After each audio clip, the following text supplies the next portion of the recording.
গনিমতের মালের যে ব্যাপারটা বলেন, যে ওই সময় কি এর থেকে আর কোনো বেটার ওয়ে ছিল কিনা, এটা নিয়ে আপনি একটা ডিবেটে বলছিলেন যে জেনেভা কনভেনশন আইনের কথা, যে যারা আর কি ভাই যুদ্ধবন্দী সুমন নারী ভাই, থাকে। সুমন ভাই, এর বহু বছর হ্যাঁ ভাইয়া। আগে থেকেই এমনকি বাইবেলেও এর থেকে বেটার কথা হ্যালো। বলা আছে। আহ, আপনি কি শুনতে পাচ্ছেন? জি, শুনতে পাচ্ছি ভাইয়া। আচ্ছা। এর থেকে হ্যাঁ, হ্যাঁ। বেটার ভাই বাইবেলের ভিতরেও এর থেকে ভালো কথা বলা আছে। বাইবেলের ভিতরেও এর থেকে মানে আপনি যদি কোরআনের সাথে ইসলামের বিধান আর বাইবেলের বিধান কম্পেয়ার করেন, আপনি দেখবেন বাইবেলের বিধান এর থেকে কোরআনের থেকে বেটার।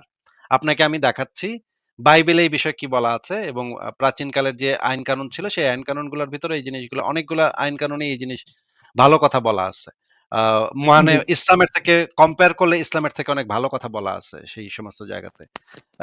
আমরা দেখি, দেখেন, আহ, দেখেন, এটা হচ্ছে গিয়ে আহ ব্যাবিলনিয়ান সভ্যতার কথা তো আপনি জানেন নাকি? জি, জি, জি, এটা বেবিলনীয়, তো হ্যাঁ, বহু ক্যারেলীয় আহ, সভ্যতা। বহু বছর আগে। এটা তো হচ্ছে গিয়ে আচ্ছা, মানে প্রথমে খ্রিস্টপূর্ব, আমরা এটা হলো খ্রিস্টপূর্ব হ্যাঁ, কত সালে? খ্রিস্টপূর্ব, হ্যাঁ।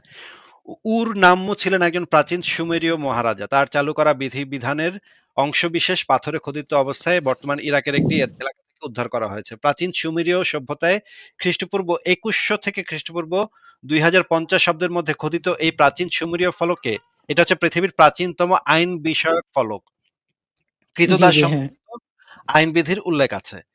এর প্রায় 300 বছর পরে শুরু হওয়া প্রাচীন ব্যাবিলনিয়ান সভ্যতার একজন বিখ্যাত মহারাজা হামুরাবি, উনি হচ্ছেন বিখ্যাত, খুবই পৃথিবীর প্রথম আইন জি, হ্যাঁ, প্রণয়নকারী। হ্যাঁ, ওনার একটা আইন আছে, হ্যাঁ, আইনের হ্যাঁ, এই যে হামুরাবি আইন।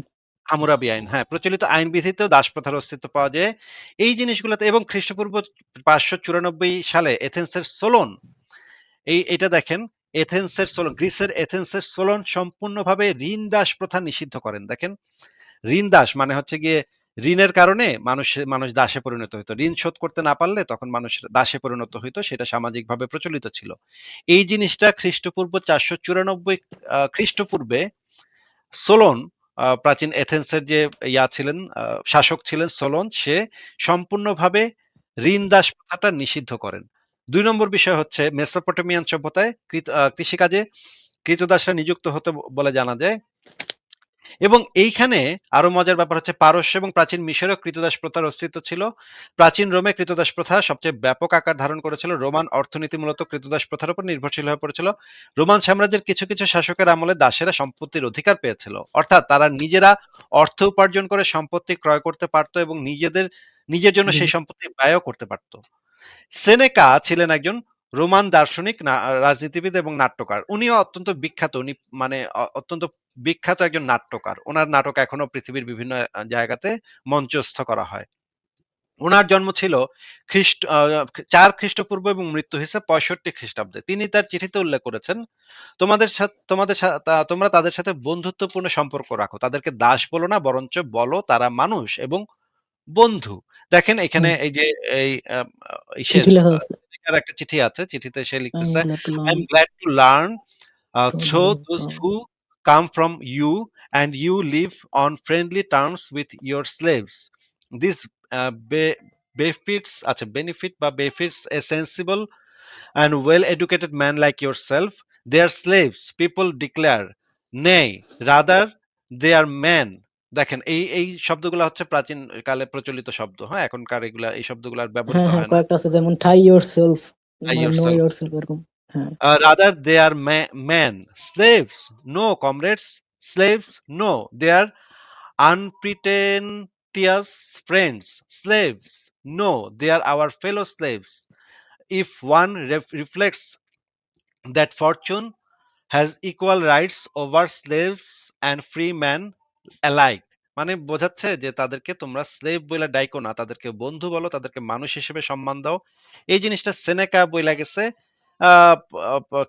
ওনার জন্ম প্রায় যিশুর কাছাকাছি আর কি, যিশুর কাছাকাছি সময়। এইবার আমরা দেখি যে জি, ভারতে সে সময় কি ছিল, ভারতে যে মানে কৌটিল্যের দাসদেরকে বন্ধু হিসেবে আর কি, বন্ধুর মতো ব্যবহার করতে হবে, এরকম। ব্যবহার করতে বলছে। হ্যাঁ, হ্যাঁ। ভারতের সবচাইতে গুরুত্বপূর্ণ একজন ব্যক্তি ছিলেন কৌটিল্যের। অর্থশাস্ত্রটা হচ্ছে ইকোনমিক্স এর উপর লেখা, সারা পৃথিবীতে সবচেয়ে প্রথম বই। কৌটিল্যের অর্থশাস্ত্র, এটার নাম শুনছেন ভাই আপনি? চাণক্য বলে ওনাকে। না ভাইয়া। চাণক্যের হ্যাঁ, চাণক্য অর্থ নাম শুনছিলাম। হ্যাঁ, হ্যাঁ। চাণক্যই হচ্ছে কৌটিল্য, হ্যাঁ? উনি হচ্ছেন প্রাচীন ভারতের অন্যতম বড় পণ্ডিত ব্যক্তি, হ্যাঁ? প্রাচীন হ্যাঁ, ভারতের হ্যাঁ। সবচেয়ে বড় পণ্ডিতদের ভিতরে একজন ছিলেন চাণক্য।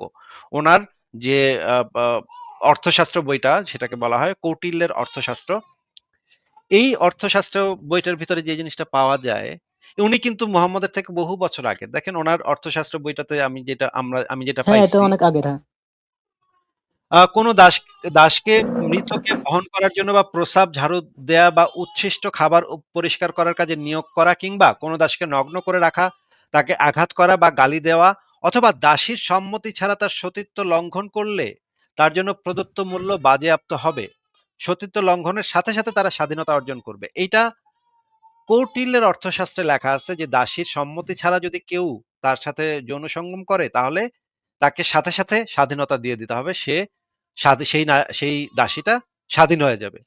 এবং আরেক হুম। জায়গাতে বলা আছে, আমি আপনাকে সেই বই বের করেও দেখাতে পারবো। আরেক জায়গাতে বলা আছে যখন একজন মালিক তার ক্রীতদাসীর সাথে ক্রীতদাসীর ইচ্ছার বিরুদ্ধে সহবাস করবে তখন মালিককে সেই কারণে শাস্তি দেওয়া হবে। যখন কোনো পুরুষ তার কাছে বন্ধক রাখা কোনো দাসীর সাথে ধর্ষণ করবে বা অন্য কাউকে ধর্ষণে সাহায্য করবে তখন তাকে কেবল সেই দাসীর ক্রয়মূল্যই বাজেয়াপ্ত হবে না, একই সাথে ওই দাসের একটি নির্দিষ্ট পরিমাণ অর্থ প্রদান করতে হবে এবং সরকারকে দ্বিগুণ পরিমাণ জরিমানাও দিতে হবে। দেখেন এই প্রাচীন ভারতে অশোকের শাসন আমলে হ্যাঁ। ইসলামের থেকে বেটার আইন ভারতে প্রচলিত ছিল। আপনি দেখতে পাচ্ছেন? জি, জি ভাইয়া। এ হ্যাঁ। আচ্ছা, আচ্ছা এটা কিন্তু এটা তো আপনার মানে আমি বলতে চাইছি এটা তো মধ্যপ্রাচ্যের কোনো না। একটা হলো গ্রিকে আর একটা না, হলো না, আপনার কি বলে ভারতীয় অঞ্চলে। মানে আস্তে, ২ টা আস্তে, তো আলাদা অঞ্চল। ভাই আমি তো আস্তে আস্তে যাচ্ছি। আপনি একটু দেখেন এইখানে এটা হচ্ছে ভারতে অশোকের আমলে এবং কৌটিল্যের অর্থশাস্ত্রে এই জিনিসটার হ্যাঁ, রাজা বর্ণনা পাওয়া অশোকের আমলে। হ্যাঁ, বুঝতে পারছি। এবং গুপ্ত যুগেও এই আইনের কিছু কিছু প্রচলন দেখা যায়। কৌটিল্যের অর্থশাস্ত্রে এই বিষয়ে একদম পরিষ্কার বর্ণনা আছে। হ্যাঁ? দাসীদের সাথে কেউ তাদের সম্মতি ছাড়া করলে সে সাথে সাথে স্বাধীনতা পাওয়া যাবে। এবং আরো মজার ব্যাপার হলো ভারতের সম্রাট অশোক দাস বাণিজ্য পুরা উচ্ছেদ করে দিছিল কিন্তু। ভারতে কিন্তু তখন দাস বাজার একদম উচ্ছেদ করে দিছিল। একদম আচ্ছা দাস ভাই, বাজার আমি একদম তো নিষিদ্ধ। যতদূর জানি সম্রাট অশোক ছিলেন একজন বৌদ্ধ ধর্মের আরকি পৃষ্ঠপোষক। সম্রাট অশোক তিনি প্রথম জীবনে হিন্দু ছিলেন কিন্তু প্রথম জীবনে তিনি প্রচুর পরিমাণে খুন খারাপি করছে, প্রচুর পরিমাণে মানুষ হত্যা করছে এবং প্রচুর পরিমাণে যুদ্ধ করছে। বিরাট বড় যোদ্ধা ছিলেন। কিন্তু পরবর্তী সময়ে একটা সময় তিনি বৌদ্ধ ধর্মের অনুসারী হন এবং সমস্ত হিংসা বিদ্বেষ এগুলা ছেড়ে দিয়ে একজন আ ইসে পরিণত হন আরকি। মানে কোনো আর যুদ্ধ-টুদ্ধ করবেন না এই সিদ্ধান্ত নেন। কাউরে কখনো মারবেন না এই সিদ্ধান্ত নেন। এরপরে তিনি বেশ ভালো শাসন চালান। তার সময় তার প্রজারা বেশ সুখে ছিল, শান্তিতে ছিল বইলা জানা যায়। সম্রাট অশোক।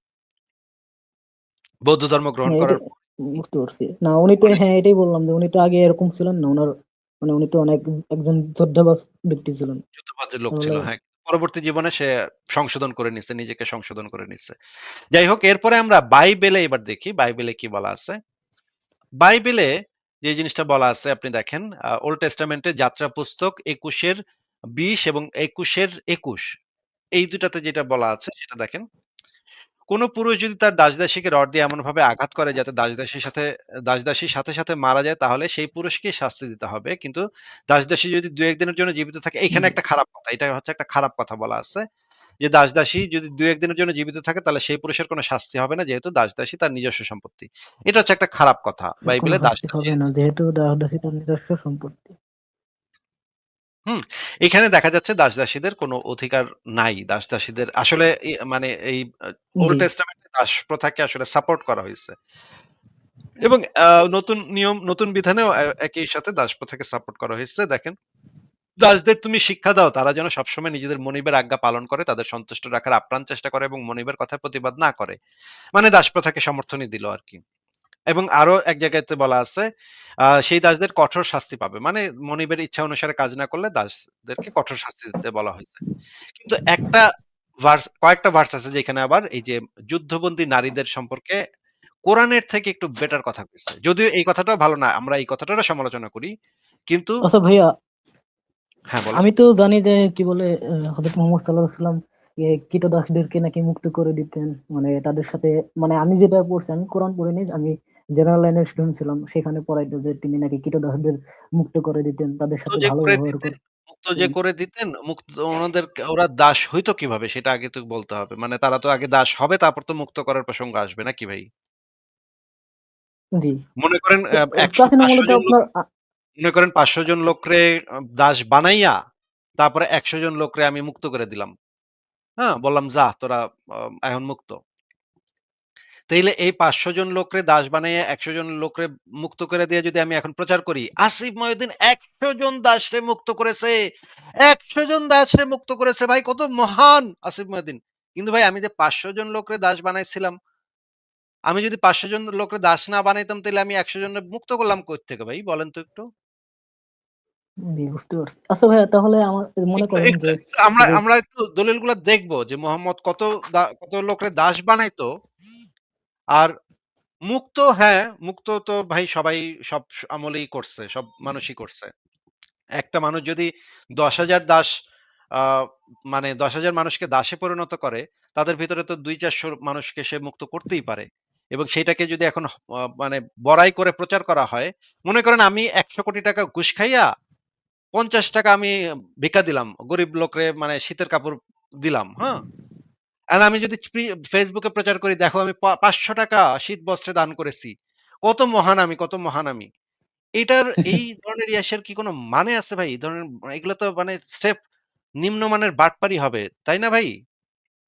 জি, বুঝতে পারছি। হ্যাঁ। তাহলে মোহাম্মদ যে দাস, যে মোহাম্মদ তো ছিল ফকির। ও তো মানে ওর তো কোনো পেশাও ছিল না। তাহলে ও দাস মুক্ত করবে কেমনে? ওই বাজারেও তো, সেই বাজারেও তো দাসের অনেক দাম ছিল। মোহাম্মদের তো দাস কেনার মতো ওর মতো টাকাই ছিল না। ও এত দাস পাইতো কোথায় যে মুক্ত করবে ভাই? একটু বলেন তো? মোহাম্মদের তো কোনো নির্দিষ্ট কোনো পেশা নাই। ও না পারতো হইতেছে চুল কাটতে, না পারতো হয়তো আ মানে আ হাতুড়ি দিয়ে বাড়ি দিতে, কাঠের কাজ করতে। কোনো কিছুই সে পারত না করতে। সে এক কাম করতে পারত, সে মানে একটা কাজ সে করতে পারছিল। সেটা হচ্ছে সে ওই যে খাদিজার ব্যবসা প্রতিষ্ঠানে যুক্ত হয়ে সে ভালো পারফরম্যান্স দেখাইছিল। এইটা একটা। এরপরে তো ভাই আর কোনো কাজ সে করে নাই জীবনে। সে গনিমতের সে তো মাল একজন খায়। নেতা ছিল ভাই। মানে ওই, মানে মুসলমানদের নেতা ওই হিসাবে। নেতা সে সে কি, তো তার কি মানে ক্ষমতা ছিল না? সে তো কাফেরদের বাণিজ্য কাফেলা আক্রমণ করে সেই গনিমতের মাল লুটপাট করত। আমি আপনারা সেগুলো দেখাবো না। সেগুলো আমরা যদি আলোচনাতে আসি সেগুলো আমরা দেখাবো না যে সে কত মানুষের দাসে পরিণত করছে। কত মানুষের দাসে পরিণত করার পরে যদি ভাই ২-৪০০ মানুষকে যদি মুক্ত করে এবং সেটা যদি কেউ প্রচার করে যে হ্যাঁ দেখেন আমার নেতা ২-৪০০ মানুষকে মুক্ত করেছে দেখেন। তখন তাদের কাছে একটা প্রশ্ন করতে হয় না যে ভাই ২-৪০০ যে মুক্ত করলো, দাস বানাইছিল কয়জন রে? একটু সংখ্যাটা কন তো ভাই। কয়জনে বানাইলো আসলে আর এই দাসগুলা, আমি যতদূর জানি যে এই দাসগুলা যারা, বিশেষ করে বেশিরভাগ যারা আপনার যুদ্ধে পরাজিত হতো, তাদের থেকে হতো না, মনে করেন যে যুদ্ধে যারা হেরে গেছে, যেসব যারা আত্মসমর্পণ করছে, আত্মসমর্পণ এটাই কি, করলে তারা দাসে পরিণত হবে কেন ভাই? তাহলে তাদেরকে কি করা হতো? মানে আমি জানতাম এরকমই যে তাদেরকে নাকি দাস হিসাবে বিক্রি করা হতো, বা তো তাদেরকে দাস বানানো হয়। একজন আ ভাই ইসলামে তো আক্রমণাত্মক জিহাদ জায়েজ আছে। মানে হচ্ছে কেউ যদি ইসলাম গ্রহণ না করে তাহলে তাদের উপরে আগ বাড়ায় গিয়ে তাদেরকে আক্রমণ করে তাদেরকে ২ টা অপশন দেয়া। তোরা ইসলাম গ্রহণ করবি নাইলে মাইরা ফালামু। এটা তো ইসলামে জায়েজ আছে মুশরিকদের সাথে, তাই না? এটা আপনি জানেন? আপনাদের আলোচনার মাধ্যমে জানছি, এইগুলো তো তাহলে ভাই কোনো জায়গায় আলোচনা করা হয় না, এগুলো তো তাহলে যদি স্বাভাবিক একটা গোত্রকে যদি এইভাবে আক্রমণ বৈমনতা। করে তাদেরকে যদি মানে তারা যদি ইসলাম গ্রহণ করতে না চায় তারপর যদি তাদেরকে দাসে পরিণত করে, এইটা তো কোনো জাস্টিফাইড কাজ হয় না।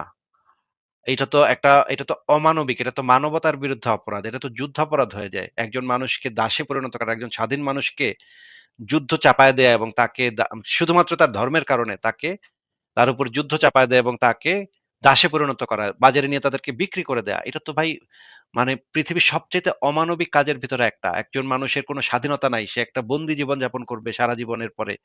দাসত্বের জীবন যাপন করবে। মালিক যেটা বলবে সেটা তার করতে হবে। মানুষের সবচাইতে ইম্পোর্টেন্ট জিনিস হচ্ছে তার স্বাধীনতা। স্বাধীনতার থেকে বড় জিনিস তো একজন মানুষের জীবনে আর কিছু নাই। আপনি একটু বলেন তো জি, যে আপনার জীবনে স্বাধীনতা এইটা একজন মানুষের সম্মান, একজন মানুষের হিউম্যান ডিগনিটির সাথে জড়িত। অবশ্যই। একজন হ্যাঁ। মানুষের যদি স্বাধীনতাই না থাকে তাহলে তার মানুষের বাইচা থাকারও কোনো মিনিং নাই। বাট এই আমি স্বাধীনতাটা যদি যদি যুগের কথা বলি, ওই যুগে তো আপনার ওরকম স্বাধীনতা কারোই ছিল না। শুধুমাত্র যারা আপনার বড় বড় পজিশনে ছিল, যারা রাজা সম্রাট, তারাই একমাত্র, যে কোনো ধর্ম, প্রত্যেকটা ধর্মে তো সেম অবস্থা ছিল। বিশেষ করে না হিন্দু ধর্মে তো আপনার তাতে তো সেটা নৈতিক হয় না তো ভাই। যে সেটা যেই যুগেরই হোক। যদি মনে করেন বাংলাদেশের সবাই এখন ঘুষ খায়। এখন যদি বলেন যে ভাই আমার এখন তো ভাই বাংলাদেশের সবাই ঘুষ খায়, আমার বাপেও খায়। অসুবিধা কি? সবাই তো খাইতেছে। এটা বললে তো এই ঘুষ খাওয়াটা জাস্টিফাইড হয় না ভাই। সবাই করলে তো এটা নৈতিক কাজ হয়ে যায় না। একটা কাজ যদি সবাই করে, একটা অঞ্চলের সবাই যদি ঘুষ খায়, তাহলে কি আপনার মনে হয় যে ঘুষ খাওয়াটা একটা নৈতিক কাজ না হয়ে না, যাবে?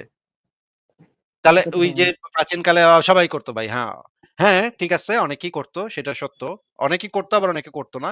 সেটা সত্য। কিন্তু তাতে তো কাজটা নৈতিক হয়ে যায় না। কাজটার সাথে নৈতিকতার সম্পর্ক তৈরি হয় না।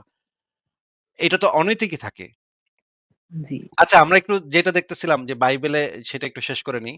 বাইবেল হ্যাঁ, হ্যাঁ। থেকে আমি দেখাচ্ছিলাম দেখেন, তোমরা তোমাদের শত্রুদের বিরুদ্ধে যুদ্ধ করতে গেলে তোমাদের প্রভু ঈশ্বর তাদের পরাজিত করতে তোমাদের সাহায্য করতে পারেন এবং তোমরা তোমাদের শত্রুদের বন্দী করে আনতে পারো। এটা বাইবেলে বলতেছে।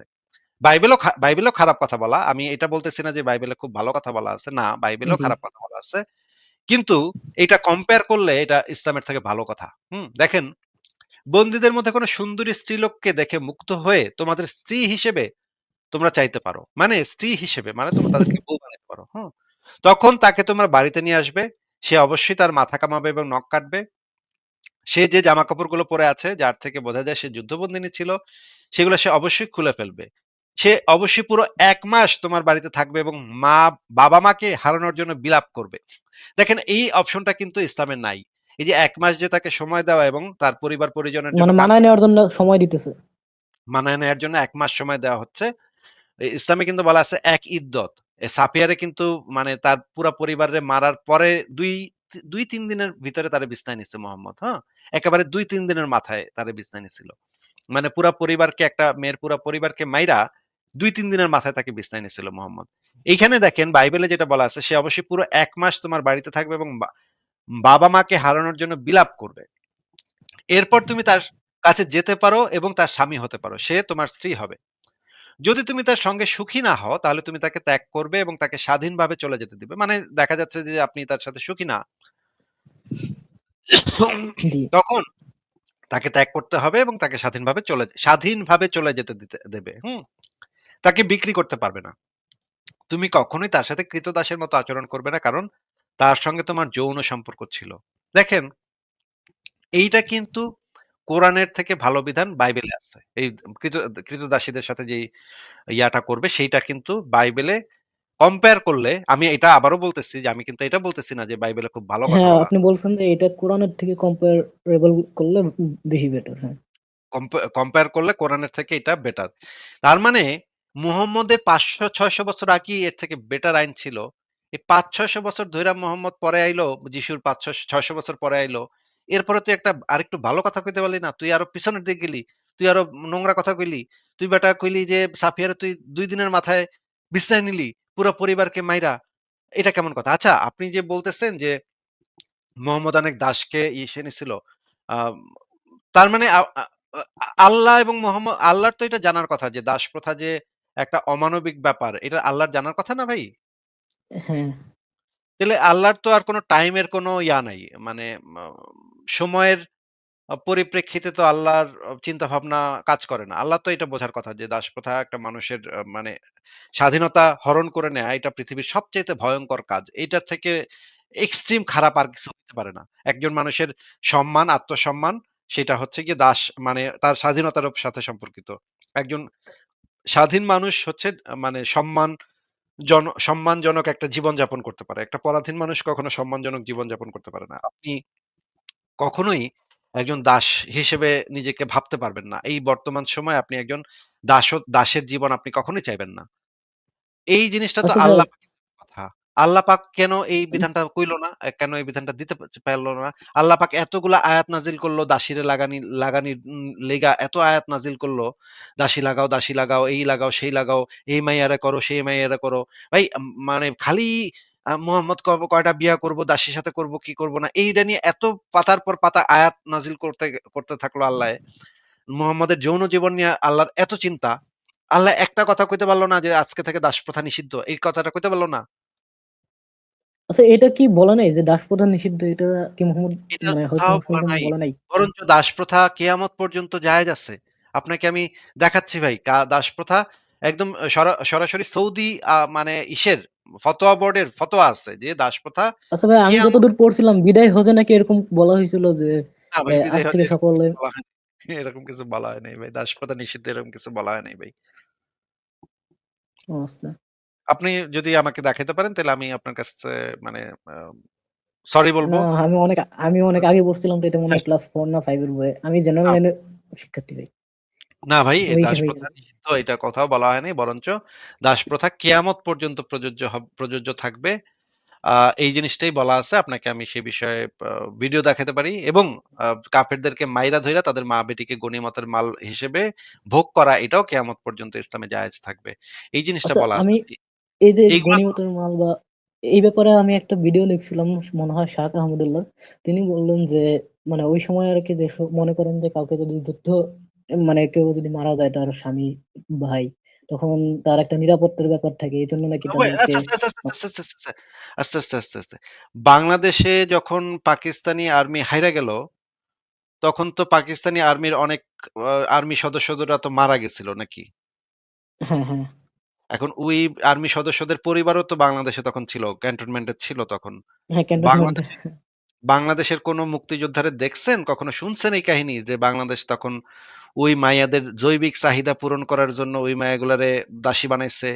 এই টাইপের কোনো কথা কখনো শুনছেন? এটা শুনি নাই, বাট এটা আপনার যুগের তো একটা ব্যাপার আছে যে ওইটা আরো আপনার ১৪০০ বছর আগের যুগ, আর এখন বর্তমানের ১৪০০ যুগ। বছর আগের যুগ তখন কি? আমি তো এই জিনিসটা বুঝতেছি না। মানে বাংলাদেশের মানুষেরা কি করছিল বলেন তো? এই যে ৯০,০০০ সৈন্য যে ধরা পড়ছিল তাদের সাথে কি করছিল বাংলাদেশের আর্মি? আমি বাংলাদেশ যতদূর জানি তাদেরকে আপনার কি বলে ভারতে নিয়ে যাওয়া হয়েছিল, যেসব ভারতে সেনাবাহিনী ছিল পূর্ব সসম্মানে, পাকিস্তানের। সসম্মানে নিয়ে যাওয়া হইছিল। হ্যাঁ, জেনেভা সসম্মানে। কনভেনশন অনুযায়ী জেনেভা করা কনভেনশন হয়েছিল সব। অনুসারে তাদেরকে প্রত্যেকটা পাকিস্তানি আর্মির ফ্যামিলি, পুরা আর্মির পরিবার, অনেক পরিবার ছিল যেই পাকিস্তানি আর্মিদের ভিতরে অনেক আর্মির সদস্যরা মারা গেছিল। তাদের যে পরিবার ছিল তাদেরকে সসম্মানে বিমানে করে সুন্দরভাবে নিয়ে যাওয়া হয়েছিল এবং ভারতে কিছুদিন রাখা হয়েছিল। তারপরে পাকিস্তানে তাদেরকে আবার ফেরত পাঠানো হয়েছিল এবং ভারতে গিয়ে তারা রাজার হালে সেখানে থাকছে। এই জিনিসগুলা মানে ইন্ডিয়ান যে নথিপত্র, সেই নথিপত্র ঘাটলে আপনি দেখতে পারবেন যে তাদেরকে বেশ ভালো সম্মান দিয়েই তাদেরকে রাখা হয়েছিল। এখন বাংলাদেশের মুক্তিযোদ্ধারা তো কইতে দিতে পারতো যে ওরা পাকিস্তানে গিয়া কি করব? ওরা হারে, হারে ওরা কি করব? ওদেরকে আমরা গনিমতের মাল হিসেবে রাইখা দেই। এটা তো বাংলাদেশের কোন আর্মি করে নাই, তাই না? না, না। কেন করে নাই? একটু বলেন তো? কারণ ওরা তো এটা ওরা করলে বাইরের থেকে চাপ আসতো আপনার। ওদেরটা তো ওরা বুঝবো, তাই না? ওরা কেমনে খাইবো, কেমনে পড়বো এটা তো ওরা বুঝবো। আর আপনার তো এটা দায়িত্ব না যে তাদের জৈবিক চাহিদা মিটাইতে তো ওই মায়েরা আইসা তো আপনারা কয় নাই যে, "ভাই, আপনারা আমার জামাইরে মারছেন, আহেন আমার জৈবিক চাহিদা পূরণ করেন ভাই।" হ্যাঁ? এটা তো মানে ওই মেয়েরা তো আইসা আপনারা কইবো না, তাই না? জি, এটা ঠিক। আপনার কি মনে হয় এটা পৃথিবীর কোন মেয়ে এটা কইবো? যেই বেটারা তার স্বামীরে মারছে, তার ভাইয়েরে মারছে, তার বাপেরে মারছে, ওই মায়েরা নাচতে, নাচতে আইসা কইবো যে, ভাই, আপনি আমার ভাইয়েরে মারছেন, স্বামীরে মারছেন, বাপেরে মারছেন, আহেন আমার জৈবিক চাহিদা পূরণ করেন।" এটা ভাই পৃথিবীর কোন মাইয়া কইবো? হয়তো ওই সময় সাথে, সাথে বলবে না, বাট পরবর্তীতে বলতেও পারে। আমি তো ভাই বুঝতে এরকম পারছেন আমার কথা? এটা তো আমি আমি মনে করি না এটা কখনো সম্ভব। কোন মেয়ের পক্ষে কোন আত্মসম্মান বোধ সম্পন্ন মানুষের পক্ষে সম্ভব না। না, এটা কোন সম্ভব না। হ্যাঁ। যেই সেনাবাহিনী তার বাবাকে, তার প্রিয় বাবাকে মারছে, তার প্রিয় ভাইকে হত্যা করছে, তার প্রিয় স্বামীকে জবাই করছে। সেই বাহিনীর যারা জবাই করছে তাদের সাথে সে জীবনে কোনদিন মানে তাদেরকে মানে প্রেম মহব্বত করবে তাদের সাথে? এইটা তো ভাই সম্ভব না ভাই। এইগুলা যারা বলে তারা হচ্ছে গিয়ে মানে নরপশু। যারা এই কথাগুলা বলে যে সেই মেয়েরা স্বেচ্ছায় জৈবিক চাহিদা জৈবিক চাহিদা। ভাই এগুলো হচ্ছে রেপ গুলাকে জাস্টিফাই করার জন্য তারা এগুলো মিথ্যা কথা বলে। পাকিস্তান আর্মিও বাংলাদেশে আইসা যখন ২ লক্ষ নারীকে ধর্ষণ করছিল, তারাও এই কথা বলছিল যে বাঙালি নারীরা পাকিস্তানি সেনাবাহিনীর আ বড়, বড় আ মা জওয়ানদের দেইখা মুগ্ধ হইয়া নিজ ইচ্ছায় নাকি আ আ ক্যান্টনমেন্টে গিয়া তাদের কাপড় খুলে দিছিল। ভাই এগুলা হচ্ছে ধর্ষণকে জাস্টিফাই করার জন্য মানে যে যারা হচ্ছে গিয়ে আক্রমণ করে, আক্রমণকারী বাহিনীর সম্পূর্ণ মিথ্যাচার। এগুলা ভাই একটু সেন্সিবল মানুষ হলে এগুলা বোঝা যায় যে এগুলা সম্পূর্ণ মিথ্যা কথা। এগুলা পৃথিবীর ইতিহাসে কখনো সম্ভব না। কোন একটা মেয়ে তার ভাইরে, তার বাপেরে, তার স্বামীরে, তার ছেলেরে মারছে। সেই বেড়াগুলার সাথে গিয়া চুমাচুমি করবে। এটা ভাই কোনভাবে সম্ভব না। কোন কালে সম্ভব না। কোন যুগে সম্ভব না। ওই মেয়ে তবে পারলে ইতিহাসে তো এরকম অনেক হ্যাঁ, দেখা গেছে যে অনেক ক্রীতদাস যারা ক্রীতদাসী ছিলেন পরবর্তীতে বড় বড় জায়গায় চলে গেছেন, মানে অনেক কি বলে রাজা সম্রাটদের নিকট। অনেকে তার ভাগ্যকে মাইনে নিচ্ছে। অনেকে ইতিহাসে এরকম যারা আছে তারা অনেকে বুঝতে পারছে যে আমাদের আসলে আর কিছু করার নাই। আমরা এখন কোথাও কিছু করতে পারব না। এই মানে বাহিনী এতই খারাপ আমার ধর্ষণ হইতেই হবে। অনেক মেয়ে আছে যারা বোঝে যে তারা এখন ধর্ষণ হইতে হবে। কিছু করার নাই। আমি কিছু করতে পারব না। কারো কাছে বিচার দেওয়ার নাই। এই কারণে অনেক মেয়ে আছে তারা নিজেদের ভাগ্যকে মেনে নেয়। কিন্তু তার মানে এটা না ভাই যে সে স্বেচ্ছায় এই কাজটা করছে।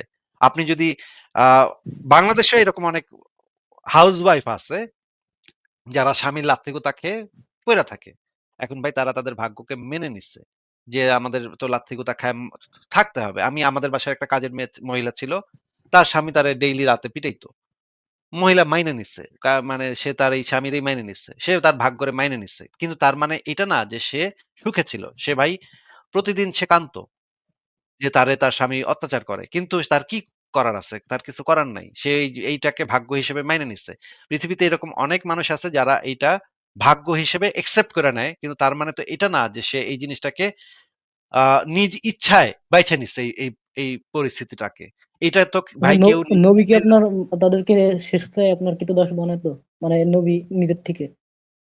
নিজের থেকেই তো বানাইতো। নবী তো তাদেরকে ক্রীতদাস বানাইতো। মানে ক্রীতদাস ওটা বানায় বলেনি আমি, এদেরকে এক লাইনে দাঁড় করাইতো। সে নিজে বলতো সে নিজে নিজে আদেশ দিত নাকি এটা বলতেছে? হ্যাঁ, নিজে আদেশ দিত। নিজে আদেশ ও, দিয়া লাইন ধরে দাঁড় করাইতো মেয়েদেরকে। তারপর মেয়েদেরকে বলতো, "তোমরা কে কোনটারে নিবা বাইসা নাও।" সাহাবীদের বলতো, "তোমরা কে কোন মাইয়া নিবা বাইসা নাও।"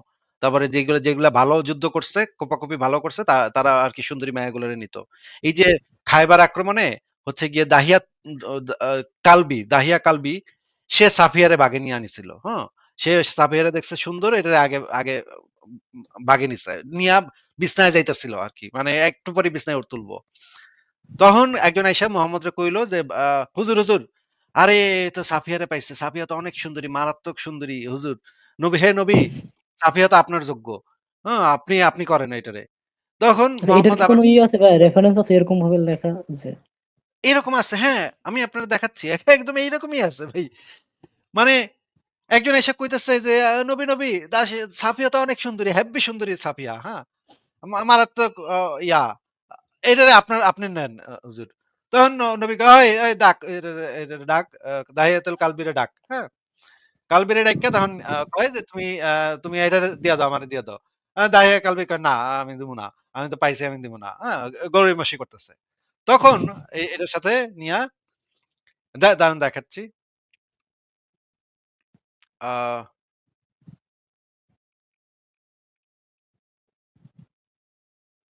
আমি একটু আ রেফারেন্সটা বের করি, দেখেন একটু।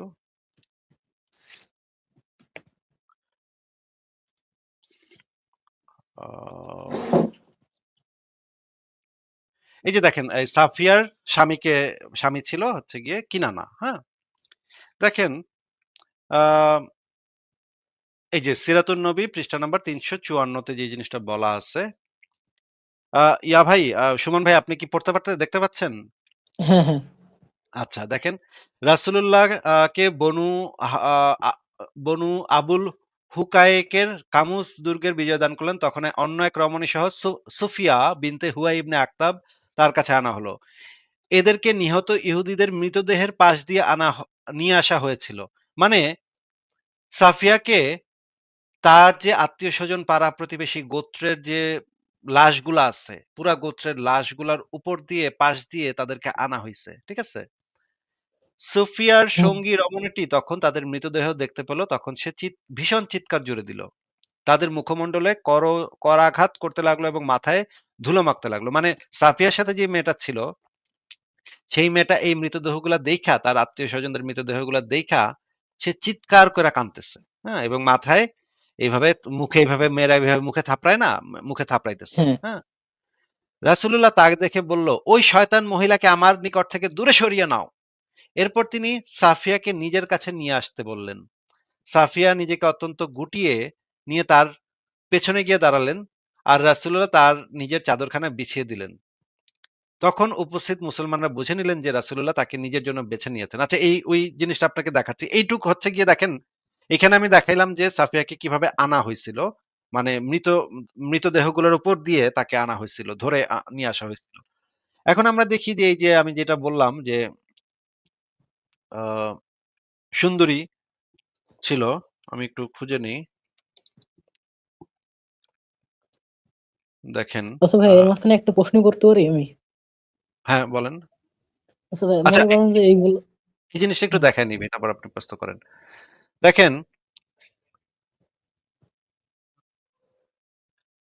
এই যে দেখেন সহিহ মুসলিম ৩৩৬৬ নম্বর হাদিস।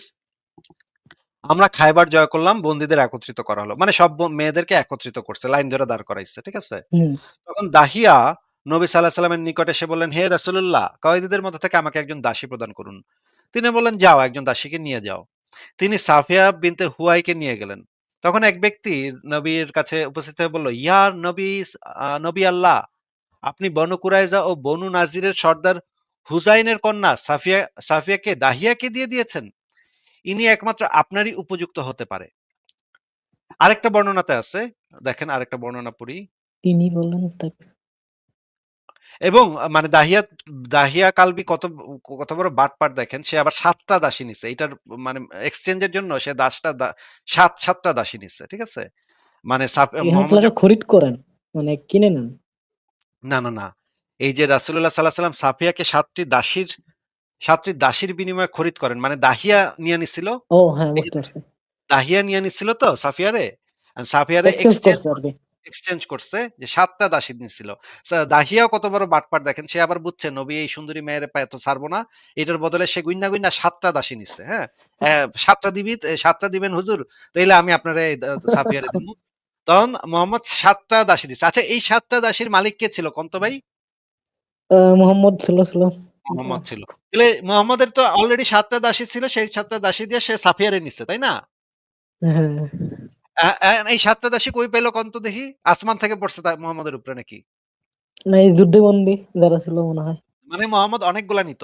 আর মোহাম্মদ তো ১/৫ নিত। আচ্ছা, ওই জিনিসটা আমি দেখাই যে সুন্দরী সাফিয়ার কথা যেখানে বলা হচ্ছে সেইটা একটু দেখি।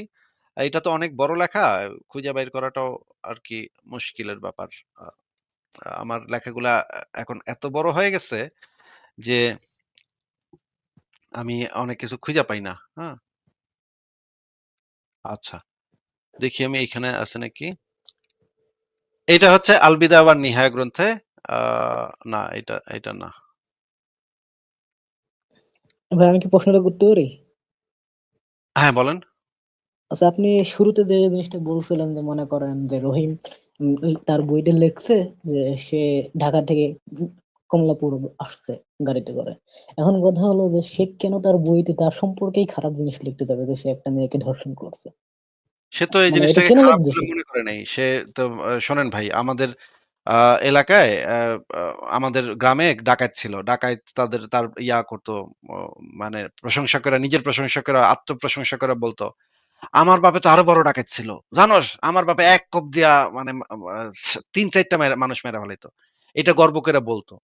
আ এইটা যখন আমি শুনি, সে তার আত্মীয়স্বজনদের কাছে এই গল্প করত যে, "আমার বাপে এত বড় ডাকাত ছিল, আমি আর কি ডাকাত?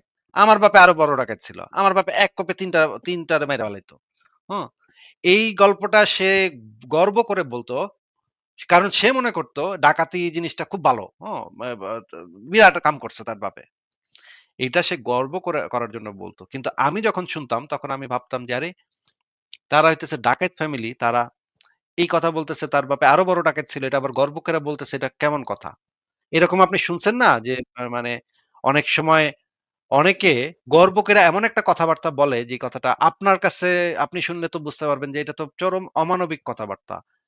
আমি হ্যাঁ, এরকমও শুনছি যে আমাদের এলাকায় একজন লোক ছিল যে হচ্ছে গিয়ে বাবরি মসজিদ ভাঙার সময় সে গর্ব করে বলতেছিল, হিন্দুগো বাড়ি আগুন দিয়ে আসছি, হ্যাঁ হিন্দুগো বাড়ি। আমি তখন মনে মনে ভাবতেছি, সে খুব গর্ব করে বলতেছে বিষয়টা যে সে বিরাট একখান কাম করছে।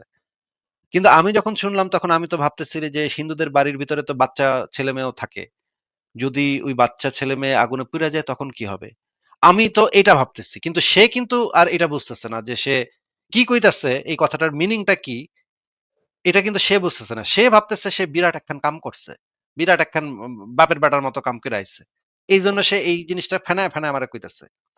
ভাই এই যে হাদিস, কোরআনে হাদিসে এবং সিরাত গুলাতে যেগুলা লেখা আছে, এগুলা তো ভাই খুব গর্ব করে এই কথাগুলা বলা যে আমার নবী কাফের মারছে, অনেক কাফের মারছে। ভাই এগুলা তো আমাদের কাছে ধর্মের কারণে মানুষকে হত্যা করা, এগুলো তো আমার কাছে কিন্তু অমানবিক। এগুলা তো কোনো সময় বলে না ভাই, এগুলা তো মানে যারা মনে করেন আমাদের যুগে এসে যারা ওয়াজ করে তারা তো এইসব কথা জীবনেও বলে না। তারা তো সবসময় খালি একটা জিনিসই বলে যে নবীন ছিল অনেক দয়ালু ব্যক্তি, তার মতো আচ্ছা, ভালো মানুষ হয় না। আর এগুলা শুনেই তো আমরা বড় হয়েছি। আচ্ছা আমি ওই রেফারেন্সটা একটু খুঁজে বের করি যে যেটার ভিতরে যে তাকে বলা হচ্ছিল যে অনেকগুলা সুন্দরী মানে রমণী। সুন্দরী, হ্যাঁ। এই যে দেখেন, এই যে পাইছি। সহিহ বুখারী তাওহীদ পাবলিকেশনস ২৮৯৩ দেখেন। অতঃপর যখন আল্লাহ তাআলা তাকে দুর্গের উপর বিজয়ী করলেন, তখন তার নিকট সাফিয়া বিনতু হুয়াই ইবনু আখতাবের সৌন্দর্যের কথা উল্লেখ করা হলো। তিনি ছিলেন সদ্য বিবাহিতা এবং তার স্বামীকে হত্যা করা হয়েছিল এবং আল্লাহর রাসূল তাকে নিজের জন্য মনোনীত করলেন। দেখলেন ভাই, সৌন্দর্যের কথা উল্লেখ করা হলো, দেখা যাচ্ছে? হ্যাঁ, হ্যাঁ, হ্যাঁ। সৌন্দর্যের কথা উল্লেখ করার পরে সে দাহিয়া বিন দাহিয়াতুল কালবির আরেকটা হাদিস দেখেন, সুনান আবু দাউদ ২৯৯৫। আমরা খায়বার আক্রমণ করি। মহান আল্লাহ যখন এ দুর্গ জয় করালেন এবং হুয়াইয়ের কন্যা সাফিয়ার সৌন্দর্যের কথা রাসূলুল্লাহ সাল্লাল্লাহু আলাইহি ওয়াসাল্লামের কাছে বর্ণনা করা হয়। তিনি সদ্য বিবাহিতা ছিলেন এবং তার স্বামী এ যুদ্ধে নিহত হয়েছিল।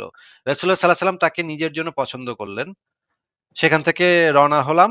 আমরা সাদ্দুস সাবাহা নামক জায়গাতে পৌঁছলে তিনি মাসিক ঋতু থেকে পবিত্র হন। অতঃপর নবী তার সাথে নির্জন বাস করেন। মানে সঙ্গম করল এই যে পিরিয়ড হইছিল। হ্যাঁ, এই সাদ্দুস সাহবা নামক জায়গা। এই জায়গাটা হচ্ছে ওই খায়বার থেকে অল্প একটু দূরে। এই যে দেখেন আমি ম্যাপ দিয়ে দিচ্ছি।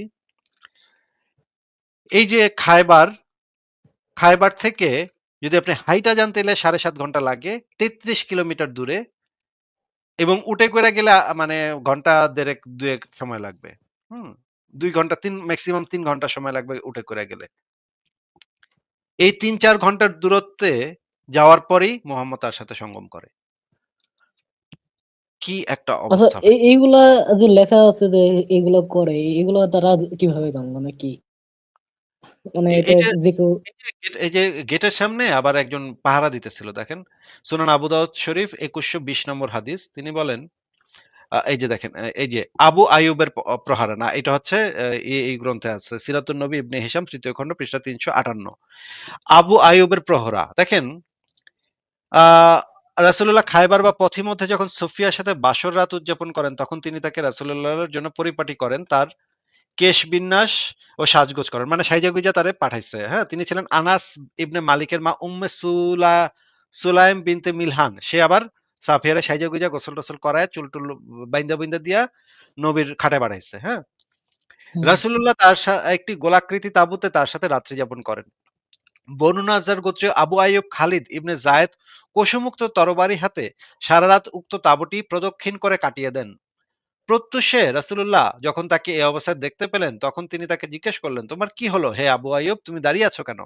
জবাবে তিনি বললেন, ইয়া রাসূলুল্লাহ, আমি আপনার ব্যাপারে এই মহিলার পক্ষ থেকে আশঙ্কা করেছিলাম, কেননা আপনি তার পিতা, তার স্বামী এবং তার স্বজাতীয় লোকজনকে হত্যা করেছেন, আর সেও সবেমাত্র কুফরি জীবন থেকে এসেছে। সুতরাং তার পক্ষ থেকে আমি আপনার অমঙ্গল আশঙ্কা করেছি। দেখেন এই বেটায় জি। সারা রাত মানে তরবারি নিয়া। মানে সে নিজেও এরকম ভাবছে যে সে তো মানে আহ, এটা ভালোভাবে নেয় নাই। মানে ওই মেয়েটা ভালোভাবে নেওয়ার কথা না এটা। যে তার বাবা মাকে তার মোহাম্মদের ভাই বোনকে ম মেরে ফেলছে। মোহাম্মদের খাস সাহাবী পর্যন্ত বুঝছে ঘটনা তো খুবই খারাপ অবস্থা। অবস্থাটা তো খুবই খারাপ। এই মাইয়ার বাপেরে মারছে মোহাম্মদ, এই মাইয়ার স্বামীরে মারছে, ভাইরে মারছে। পুরা জাতিগোষ্ঠী উড়াই দিছে মোহাম্মদ। এরে এই ২ দিনের মাথায় বিস্তায় নিতেছে। এইখানে তো একটা ঘটনা অঘটন তো ঘটতেই পারে। আমি পাহারা দেই গিয়া। সে আবার তরবারি নিয়া সারারাত ওই তাঁবুর চারপাশ পাহারা দিছে।